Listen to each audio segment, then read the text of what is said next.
Gandhiji's funeral was to take place the day after his death. গান্ধীজির অন্ত্যেষ্টিক্রিয়া অনুষ্ঠিত হওয়ার আয়োজন হয়েছিল তার মৃত্যুর পরের দিন। আওয়ার্স ইন অ্যাডভান্স, কয়েক ঘন্টা আগে থেকে, people line the route the funeral procession was to follow.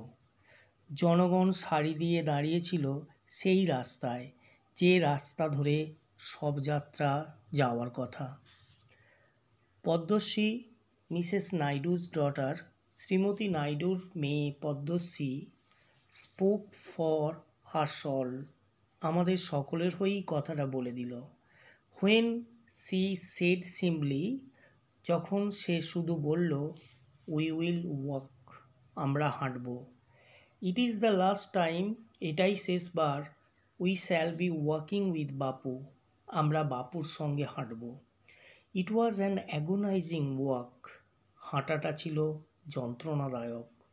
Thousand silently watched the procession, হাজার হাজার মানুষ নিঃশব্দে মিছিলটা দেখছিল।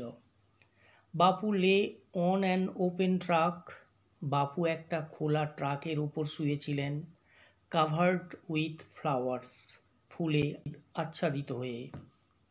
থাউজেন্ডস অফ পিপল ওয়েপ্ট, হাজার হাজার মানুষ কাঁদছিল, trying to touch Bapu's feet, বাপুর পা দুটো ছুঁতে চাইছিল।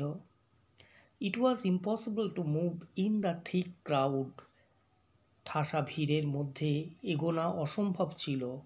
As I moved forward slowly, ধীরে ধীরে যখন আমি এগোচ্ছিলাম, আই আন্ডারস্টুড, আমি বুঝতে পারলাম, I was not merely in the midst of grieving people, আমি শুধু শোকাহত জনতার মধ্যেই কেবল নেই। This was even more than the funeral procession of India's beloved leader. এই মিছিলটা ভারতের প্রিয় নেতার শেষকৃত্যের মিছিলের থেকে বড় কিছু ছিল। I was among people, আমি সেই জনগণের মধ্যে ছিলাম, ফর হুম, যাদের কাছে walking with Bapu had a special meaning, বাপুর সঙ্গে হাঁটার একটি বিশেষ অর্থ ছিল।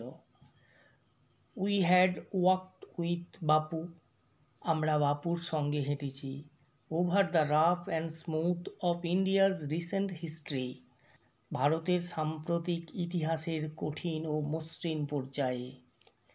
We could not now accept the fact that, আমরা এখন মেনে নিতে পারছিলাম না যে, the man who had lead us over many difficult paths, যে মানুষটা অনেক কঠিন পথে আমাদের নেতৃত্ব দিয়েছেন, was never going to walk with us again, তিনি আর কখনো আমাদের সাথে হাঁটবেন না। Bapu's slight figure had walked, বাপুর ছোটোখাটো শরীরটা হেঁটে বেরিয়েছিল, স্টাফ ইন হ্যান্ড, লাঠি হাতে, over a large part of India, ভারতের একটা বড় অংশে। To walk is to make slow progress, হাঁটার অর্থ হল ধীরে ধীরে অগ্রসর হওয়া। It is to think with clarity and closely look at all, এর মানে স্বচ্ছতার সঙ্গে চিন্তাভাবনা করা আর সব কিছুকে পর্যবেক্ষণ করা, দ্যাট ইজ অ্যারাউন্ড ইউ, যা তোমার আশেপাশে। From small insects to the horizon in the distance, ছোটো পোকামাকড় থেকে দূরের দিগন্ত পর্যন্ত।